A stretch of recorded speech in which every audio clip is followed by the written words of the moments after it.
राम राम सभी को। कैसे हैं आप सभी? उम्मीद करता हूं आप सभी बहुत अच्छे होंगे।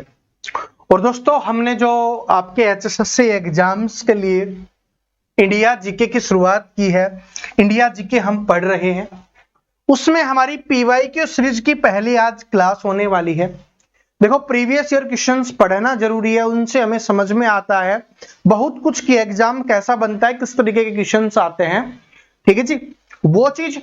और साथ में ये आइडिया लग जाता है कि भाई अभी तैयारी कितनी है, क्योंकि रियल पेपर में आए हुए क्वेश्चन से ही हमें पता चलता है कि हमने कितनी तैयारी की हुई है। ठीक है जी, तो ये प्रीवियस ईयर क्वेश्चंस वाली जो सीरीज है ये भी चलती रहेगी, और जो मैंने आपको बताया है वो भी आपकी चलती रहेगी। तो ये पहली क्लास है प्रीवियस ईयर क्वेश्चंस की, तो ध्यान से देखना। इससे आपको समझ में आएगा कि आपको किस तरीके के क्वेश्चंस पढ़ने हैं और किस तरीके से आपके एग्जाम्स में क्वेश्चंस आते हैं। पहला क्वेश्चन आपकी स्क्रीन पर आप सभी को दिखाई दे रहा है। आजकल आप सभी को पता होगा इस तरीके के क्वेश्चंस अपनी एचएसएससी है वो जरूर पूछती है, और बहुत सारे ऐसे क्वेश्चंस हैं वो एचएसएससी के द्वारा आजकल पूछे जाने लगे हैं। चाहे वो रीजनिंग में पूछे, इंडिया जीके में भी पूछता है आपका, हरियाणा जीके में भी आपसे पूछता है। तो ऐसे क्वेश्चंस आपको आने चाहिए, साइंस में भी आते हैं भाई। चलो देखो क्या बात की गई है। सूची 1 और सूची 2 दिया गया है और इनको सुमेलित करना है कि इनमें कौन सा किससे संबंधित होगा। तो ये सब कुछ आपने याद कर रखा होगा। जैसे कल ही हमने असहयोग आंदोलन की बात की थी कि असहयोग आंदोलन कब हुआ था, तो असहयोग आंदोलन हुआ था हमारा 1920 में। तो यानी सबसे लास्ट में 3 नंबर वाला आना चाहिए। तो यहां पर तो 4 है, ये आंसर नहीं हो सकता। यहां पर देखो लास्ट में 3 है, यहां पर लास्ट में 3 है, ये आपका आंसर हो सकता है। ठीक है, अगर आपको सारे याद है तो आप स्टार्टिंग से कर सकते हो, नहीं याद है थोड़े इजी वाले हैं आप उनसे करना है। एग्जाम में कैसे सोल्व करना है वो अप्रोच आपको यहां पर बता रहा हूं। ठीक है, ये आपको पता है। दूसरा, कल ही हमने पढ़ा था सविनय अवज्ञा आंदोलन के बारे में बात किया था कि अवज्ञा आंदोलन क्या हुआ था कि हम आराम से, नमक कानून तोड़ा गया था और आप भी जो आगे दोगे उसके विपरीत हम काम करेंगे, अवज्ञा हम करने वाले हैं। कब ये शुरुआत हुआ था? 1930 में। तो यानी बी वाले का क्या होना चाहिए? 4 होना चाहिए। बी पे 4 किसमें है? इसमें है। तो यही आपका ऑप्शन नंबर बी ही आपका आंसर हो जाएगा। बाकी आपको और चेक करने की भी आवश्यकता नहीं है, और चेक करना चाहो चेक भी कर सकते हो। ए का क्या दिया हुआ है? 2। तो रोलेट एक्ट कब आया था? 1919 में। रोलेट एक्ट कब आया था? 1919 में। और आप सभी को याद होगा कि रोलेट एक्ट के विरोध करने के लिए जो हमारे भारतीय हैं वो कहां पर इकट्ठा हुए थे? जलियांवाला बाग में इकट्ठे हुए थे। फिर जनरल डायर ने उनको गोली मारने का आदेश देकर उनकी हत्या कर दी थी, ये भी आपको पता होगा। कब हुआ था? 13 अप्रैल 1919 को ये घटना हुई थी, ये भी आपको पता होगा। कहां पर हुआ था ये भी पूछ सकता है आपसे, तो अमृतसर पंजाब में हुआ था, ये बात भी अपने को ध्यान रख लेना है। ठीक है जी। तो रोलेट एक्ट कब आया था? 1919 में आया था। रोलेट एक्ट सत्याग्रह कब हुआ था? 1919 में हुआ था। ठीक है। चौथा तो ये 1918 ही हो गया, ये भी मैंने आपको बताया था। मिल मजदूरों की जो हड़ताल हुई थी, ठीक है, गांधी जी गए थे, कब गए थे? सन 1918 में। ठीक है, तो इस तरीके से आपको पता होना चाहिए और फिर आप आराम से इसका आंसर कर सकते हो। तो गांधी युग अगर आपने पढ़ा होगा तो आराम से इसका क्वेश्चंस देखो, ये चारों के चारों है ना, उसी एक क्लास में है, मैंने पढ़ा रखा है। इंडिया जीके की मैं अलग से प्लेलिस्ट अब बना दूंगा। ठीक है, आज प्लेलिस्ट बना दी जाएगी तो उसमें इंडिया जीके की जितनी भी क्लास में डालने वाला हूं सारी उसमें ऐड करता हुआ चलूंगा। ठीक है, तो उस प्लेलिस्ट में पहली गांधी युग वाली ही होगी, तो उसको जरूर पढ़ लेना, आपके एग्जाम्स में आता है और आया हुआ क्वेश्चंस मैंने दिखा दिया है। ठीक है, सब कुछ याद होगा तभी आप आंसर कर पाओगे। अगले क्वेश्चंस में चलते हैं कि भारत के किस राज्य में मध्याह्न भोजन योजना की शुरू की गई थी, ये अपने को बताना है। क्वेश्चन नंबर दूसरा है अपना। तो बताओ भारत के कौन से राज्य में सबसे पहले इसकी शुरुआत की गई थी? तो इसकी सबसे पहले शुरुआत की गई थी तमिलनाडु राज्य में। कौन से राज्य में शुरुआत की गई थी? तमिलनाडु राज्य में इसकी शुरुआत की गई थी। और फिर 15 अगस्त 1995 में पूरे देश में शुरुआत करने की घोषणा कर दी गई थी। ठीक है, तो 1995 में उनको पता था कि भाई जून 1995 में परवीन कटारिया का जन्म हो गया है, तो अब स्कूल में है वो खाना देना शुरू कर दीजिए। ठीक है, एक साल हमने भी खाया है भाई, 2007 में, 6-7 में। ठीक है, तो इसकी शुरुआत कहां से हुई थी? तमिलनाडु से इसकी शुरुआत हुई थी। 15 अगस्त 1995 में फिर पूरे भारत में लागू किया गया था। चलो आगे बढ़ते हैं कि क्षेत्रफल के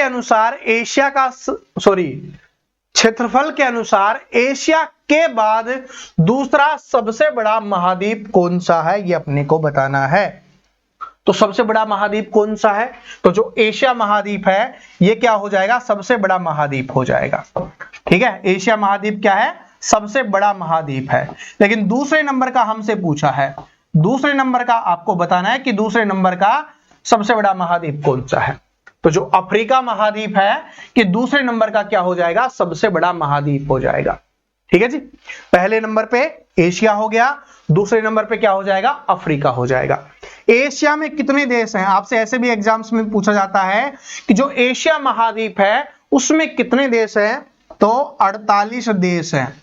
कुछ जगह पे आपको 49, कुछ जगह पे आपको 50 मिल सकता है, लेकिन 48 देश हैं। लेकिन ऑप्शन में 48 ना दे, 49 दिया हुआ है तो उसको टिक कर देना।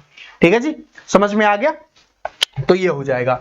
और अफ्रीका महाद्वीप में कितने देश हैं? तो अफ्रीका महाद्वीप में 54 देश हैं, ये भी अपने को ध्यान रख लेना है। ठीक है जी, पहले नंबर का सबसे बड़ा एशिया, दूसरे नंबर का अफ्रीका। अफ्रीका में 54 देश है क्योंकि उसमें थोड़े छोटे देश है, और एशिया में बड़े देश है, और इसमें कितने देश हैं? 48 देश है। ठीक है, चलो आगे बढ़ते हैं। असहयोग आंदोलन को तब बंद कर दिया गया जब किसानों ने खालिस्तान थाने में आग लगाई। देखो गांधी युग से 2 क्वेश्चन आ गए हैं, और ये दोनों के दोनों क्वेश्चन से एक ही शिफ्ट से मैंने लिए हैं। ठीक है, एक ही शिफ्ट में आए थे दोनों के दोनों क्वेश्चन। तो अब समझ जाओ कितना इंपॉर्टेंट है। तो आज ही प्लेलिस्ट है, इस वीडियो के बाद प्लेलिस्ट है, उसको जरूर देखना। ठीक है, गांधी युग वाली क्लास को। तो असहयोग आंदोलन को कब बंद कर दिया गया? किसकी वजह से? क्या हुआ था? चोरी चोरा कांड हुआ था, जिसकी वजह से बंद कर दिया गया। फरवरी 1922 में 22 पुलिस कर्मियों को, ये भी अपने को ध्यान रखना है, 22 पुलिस कर्मियों को उनको थाने में बंद कर आग लगा दी गई, जिनकी वजह से उनकी मृत्यु हो गई थी। ठीक है, और फिर गांधी जी ने क्या कर दिया? असहयोग आंदोलन को बंद कर दिया। तो असहयोग आंदोलन फरवरी 1922 में बंद हुआ था। कारण क्या था? चोरी चोरा कांड हुआ था। ठीक है जी, तो option number A correct answer हो जाएगा। याद कर लो 22 और 22। ठीक है जी, चलो 22 पुलिसकर्मी थे, 1922 था। शुरुआत कब हुई थी? अभी हमने पढ़ा था पिछले वाले क्वेश्चंस में, 1920 में इसकी शुरुआत हुई थी। आगे बढ़ते हैं कि मध्य प्रदेश के किस जिले में खजुराहो समूह के स्मारक स्थित है? देखो अगर आप और एग्जाम की तैयारी कर रहे हो ना, जैसे एसएससी हो गया और किसी रेलवे वगैरह हो गया, तो उसमें आपसे एग्जाम्स में ऐसे पूछा जाएगा कि खजुराहो के मंदिर कहां पर स्थित है, तो आप आंसर कर देते हो मध्य प्रदेश। लेकिन ये अपने एचएसएससी का है। ठीक है, इसमें थोड़ा सा तो एक्स्ट्रा आपको पढ़ना ही पड़ेगा। तो देखो क्या है कि मध्य प्रदेश के किस जिले में खजुराहो समूह के स्मारक स्थित हैं, ये अपने को बताना है। तो कहां पर स्थित हो जाएंगे? ऑप्शन आपके पास दिए हुए हैं, आप सभी आंसर कीजिए कहां पर स्थित है। तो ये हो जाएंगे अपने छतरपुर में। ठीक है, कहां पर स्थित है? छतरपुर। कौन से जिले में स्थित है? छतरपुर जिले में स्थित है। यहां पर आपसे यह भी पूछा जाता है कि जो खजुराहो के स्मारक हैं, यहां पर कौन सी शैली में बनाए गए हैं? तो ये बनाए गए हैं भाई नागर शैली में। कौन सी शैली में बनाए गए हैं? नागर शैली में इनको बनाया गया है। ये अपने को ध्यान रख लेना है, ये आपके एग्जाम्स में आता है। इसके अलावा यह भी पूछा जाता है कि जो खजुराहो के मंदिर हैं या स्मारक हैं, इनको है किसके द्वारा बनाया गया है?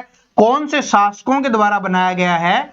तो चंदेल शासकों के द्वारा है इनको बनाया गया है। यह भी अपने को ध्यान रख लेना है, चंदेल शासकों के लिए। कौन से धर्म से संबंधित है? जैन व हिंदू धर्म से संबंधित है। जैन व हिंदू धर्म से संबंधित है, यह भी अपने को ध्यान रख लेना है। और डायरेक्ट आई कहां पर स्थित है? कौन से राज्य में? तो मध्य प्रदेश राज्य में। ठीक है, याद हो गया। इतने ही क्वेश्चंस आपसे यहां से पूछता है। आगे बढ़ते हैं, अगले क्वेश्चन पे चलते हैं कि भारत में निम्नलिखित में से कौन सी पंचायती राज प्रणाली का भाग नहीं है? तो जो पंचायती राज प्रणाली है इसका भाग कौन सा नहीं है, ये अपने को बताना है। 1959 में इसकी शुरुआत की गई थी। बलवंत राय जो समिति थी उसकी सिफारिश पर। ठीक है, तो इसमें ये 3 चीजें जोड़ी गई थी, 3 स्तर पर बनाया गया था, जिसमें आपका क्या हो गया, जिला स्तर है, ग्राम सभा भी है और ग्राम पंचायत भी है। ये तीनों है, लेकिन ग्राम परिषद नहीं है। तो आपसे ये पूछा है कि इनमें से कौन सा भाग नहीं है, तो ग्राम परिषद इसका भाग नहीं है। ग्राम पंचायत भी है, ग्राम सभा भी है और जिला परिषद भी। ठीक है, 1959 बलवंत राय, ठीक है, बलवंत राय मेहता समिति की सिफारिश पर इसको बनाया गया था। तो ये भी अपने को ध्यान रख लेना है। ठीक है, और पंचायती राज की शुरुआत सबसे पहले कहां पर हुई, तो ये राजस्थान राज्य से हुई है। ये भी अपने को ध्यान रख लेना है, पंचायती राज्य की शुरुआत। ठीक है जी, आगे बढ़ते हैं। राष्ट्रीय आधुनिक कला संग्रहालय कहां पर स्थित है? राष्ट्रीय आधुनिक कला संग्रहालय है वो कहां पर स्थित है, ये अपने को बताना है। ठीक है, तो राष्ट्रीय आधुनिक कला संग्रहालय है ये नई दिल्ली में स्थित है। इसकी शुरुआत कब की गई थी? 1954 में इसकी शुरुआत की गई थी और इसकी जो स्थापना की गई थी, ठीक है, जो शिलान्यास किया गया था वो किसके द्वारा किया गया था? राधा कृष्णन जी के द्वारा। सर्वपल्ली राधा कृष्णन जी थे, उनके द्वारा है इनका शिलान्यास किया गया था। ये भी अपने को ध्यान रख लेना है। ठीक है, तो राष्ट्रीय आधुनिक कला संग्रहालय कहां पर स्थित है? नई दिल्ली, 1954, राधा कृष्णन जी के द्वारा। ठीक है, आगे बढ़ते हैं। सल्लार जंग संग्रहालय कहां पर स्थित है? इंपॉर्टेंट क्वेश्चन है। ऐसे क्वेश्चंस ईमानदारी से बताना कितने स्टूडेंट को याद है। ठीक है, कितने स्टूडेंट को याद है? नहीं याद है ना, तो ऐसे क्वेश्चंस आपके एग्जाम्स में आते हैं। ऐसे क्वेश्चंस आपके एग्जाम्स में आते हैं। तो जो सल्लार जंग संग्रहालय है ये कहां पर स्थित है, ये अपने को बताना है। और जो सल्लार जंग संग्रहालय है ना, ये क्या है? अपने एशिया का सबसे पुराना व बड़ा संग्रहालय है। वह बड़ा संग्रहालय है, ये भी अपने को ध्यान रख लेना है। ठीक है जी, चलो अब इसका आंसर कीजिए। ऐसा माना जाता है कि ये एशिया का सबसे पुराना और बड़ा संग्रहालय है। तो ये कहां पर है? ये हैदराबाद में स्थित है। कहां पर स्थित है? हैदराबाद में स्थित है। ये अपने को ध्यान रख लेना है। और भारत कौन से महाद्वीप का हिस्सा है? ये तो आप सभी को पता होगा ना, एशिया महाद्वीप का। ठीक है जी, चलो आगे बढ़ते हैं। पृथ्वी को नीला ग्रह क्यों कहा जाता है? देखो, सौरमंडल से संबंधित क्वेश्चंस आपसे जीके में भी पूछता है, इंडिया जीके में भी, और साइंस में भी पूछ लेता है। लेकिन ये टॉपिक है जो सौरमंडल वाला है, आपके एग्जाम्स में आता ही आता है। तो आपको पढ़ना ही पढ़ना है, इस बात को नोट कर लेना। इसको पढ़ना ही है क्योंकि आपके एग्जाम्स में आता है। बताओ, पृथ्वी को नीला ग्रह क्यों कहा जाता है? क्योंकि इसका रंग नीला है। 91% से अधिक पानी है? नहीं, 70% से अधिक पानी है, 71% हो जाएगा। तो ऑप्शन नंबर डी इसका करेक्ट आंसर हो जाएगा। ठीक है जी, और ये आपका आंसर हो जाएगा। और ऐसे भी क्वेश्चंस पूछा जाता है कि कौन से ग्रह पर जीवन संभव है? तो जो हमारा पृथ्वी ग्रह है उस पे जीवन संभव है। एकमात्र ग्रह है जिसके ऊपर क्या है? जीवन संभव है। बाकी की खोज हो रही है, अगर कुछ मिल जाएगा तो फिर आगे बता दिया जाएगा। ठीक है जी, तो ये अपने को ध्यान रख लेना है। और जो सूर्य से है वो तीसरे नंबर पे इसका स्थान है। पहले पे बुध है, दूसरे पे शुक्र है, तीसरे पे पृथ्वी है। ठीक है, सबसे छोटा बुध है, सबसे बड़ा बृहस्पति है। आगे बढ़ते हैं। गांधी जी दक्षिण अफ्रीका से भारत में किस वर्ष वापस आए थे? ये दूसरी शिफ्ट के एग्जाम्स में से क्वेश्चन सामने लिया है। तो बताओ, गांधी जी दक्षिण अफ्रीका से भारत में किस वर्ष आए थे? तो गांधी जी युग वाला है चैप्टर, आपके लिए इंपॉर्टेंट है भाई, आपको बताना है। कब गए थे? ये 1893 में गए थे। ये अपने को ध्यान रख लेना है। ठीक है, ये तो बिल्कुल सिंपल क्वेश्चन है, बार बार रिपीट होने वाला है जो अभी लिखा हुआ है कि गांधी जी दक्षिण अफ्रीका से भारत किस वर्ष वापस आए थे? तो 1915 में ये लौटे थे। सन 1915 में लौटे थे। 9 जनवरी 1915 को ये भारत आए थे। और इसलिए 9 जनवरी को प्रवासी दिवस के रूप में भी मनाया जाता है। प्रवासी दिवस के रूप में मनाया जाता है कि जो हमारे भारत के लोग हैं वे विदेशों में गए हुए हैं, वो हमारे भारत लौट के आएंगे, इसलिए 9 जनवरी को प्रवासी दिवस में मनाया जाता है। और गांधी जी 9 जनवरी 1915 को भारत लौटे थे। 1893 में वो दक्षिण अफ्रीका या साउथ अफ्रीका गए थे। कितने साल रहे भाई? 15 और 7 22 साल रहे हैं। और 22 अभी मैंने आपको बताया था 22 पुलिसकर्मी थे 1922, याद है ना असहयोग आंदोलन वाला, तो याद कर लो 22 साल है वो साउथ अफ्रीका में रहे थे। ठीक है, इसी के साथ साथ अगर ऐसे पूछा जाए कि गांधी जी ने अपना पहला सत्याग्रह कब और कहां किया, तो जो गांधी जी ने अपना पहला सत्याग्रह किया था वो 1907 में किया था। कब किया था भाई? 1907 में किया था प्रथम सत्याग्रह। क्या किया था? प्रथम जो सत्याग्रह है वो 1907 में साउथ अफ्रीका में किया था, इस बात को याद रख लेना। ठीक है, अब मैं एक क्वेश्चन आपसे पूछता हूं क्योंकि मैं पढ़ा चुका हूं। ठीक है, मैं पढ़ा चुका हूं।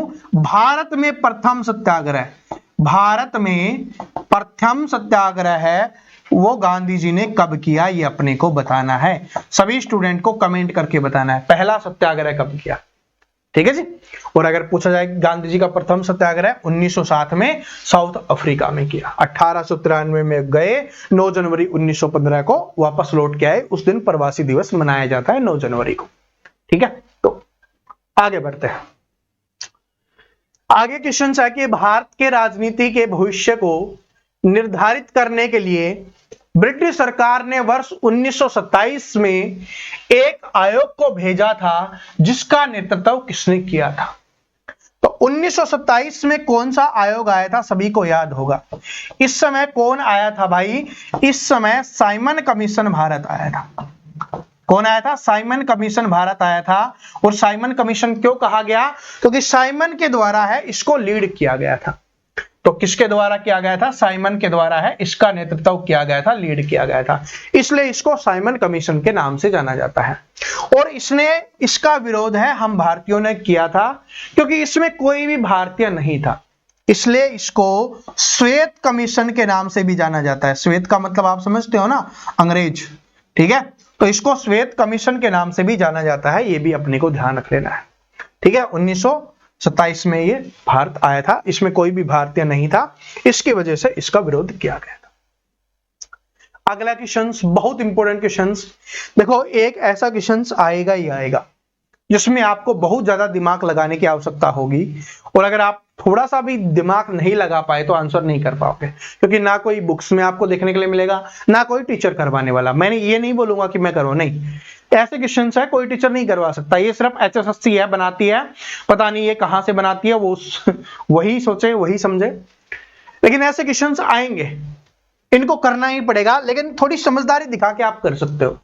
जैसे क्या है कि भाई सूची 1 है और सूची 2 से सम्मिलित होनी है, इनमें से आप देख के बताओ। सबसे पहले देखो क्या है, रयोत, महल, निज और रयोती है। अब देखो इसमें महल आपको सुना सुना लग रहा है, बाकी तो थोड़ा कम सुना हुआ होगा। तो पहले महल के बारे में बात करते हैं। महल, अब इनमें से महल क्या हो सकता है? महल वो होता है जहां पर बहुत सारे लोग रहते हैं। आपने देखा होगा बड़े बड़े महल होते हैं, उसमें बहुत सारे लोग रहते हैं। साउथ की मूवीज देखी होगी ना, उनमें बहुत सारे लोग रहते हैं। अब बहुत सारे लोग कहां पर रह सकते हैं? वो गांव में रहते हैं। तो पहले इसका क्या हो जाएगा? बी का हो जाएगा 1, यानी दूसरे नंबर पे 1 होना चाहिए। ना इसमें है, ना इसमें है, ना इसमें है, सिर्फ इसी में है, तो यही आपका आंसर हो। ठीक है, इस तरीके से थोड़ा सा दिमाग लगाना है, क्योंकि तुक्के पे लगाओ ना तो ऐसे लगाया करो जिससे आंसर सही होने के पूरे चांस हो।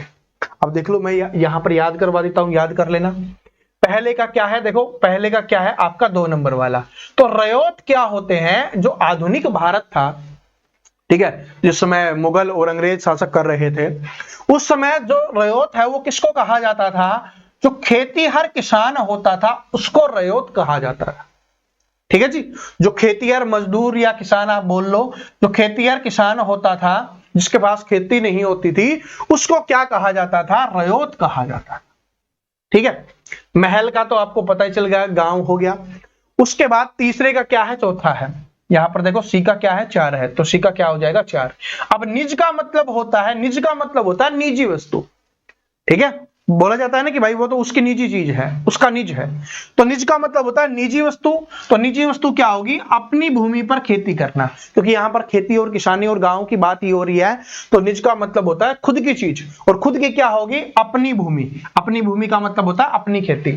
ठीक है, भूमि का मतलब समझते हो ना, अपनी जमीन, अपना खेत, वही है। तो अपनी भूमि पर खेती करना। तो निज का मतलब हो गया अपनी भूमि पर खेती करना। अब रयोती बच गया है, तो ये रयोती होता है रयोत की भूमि पर खेती करना। ठीक है, तो इस तरीके से आपका यहां पर हो जाएगा, रयोत की भूमि पर खेती करना। तो आ गया, आराम से ऐसे अपने को कर लेना। आगे बढ़ते हैं, किस महाद्वीप में देशों की संख्या सबसे अधिक है? मैंने आपको बताया, तो अफ्रीका महाद्वीप हो जाएगा। इसमें कितने देश हैं? 54 देश हैं। सबसे अधिक किसमें हो जाएगी भाई? इसी में हो जाएगी। ठीक है, तो अफ्रीका महाद्वीप में देशों की संख्या कितनी है? 54 है। इसके अलावा यह याद रखना, इससे आपकी मकर, करक और भूमध्य रेखा गुजरती है। एकमात्र महाद्वीप है जिससे ये तीनों रेखाएं गुजरती हैं। ठीक है, एकमात्र महाद्वीप है जिससे तीनों रेखाएं गुजरती हैं, मकर रेखा, करक रेखा, भूमध्य रेखा। और ये किससे गुजरती है? अफ्रीका महाद्वीप से। और इसी महाद्वीप का एक दूसरा नाम है, एग्जाम्स में पूछा जाता है कि अफ्रीका महाद्वीप का दूसरा नाम कौन सा है? तो इसको हम अंध महाद्वीप के नाम से भी जानते हैं। ठीक है, अंध महाद्वीप के नाम से भी इसको जाना जाता है, तो ये भी अपने को ध्यान रख लेना।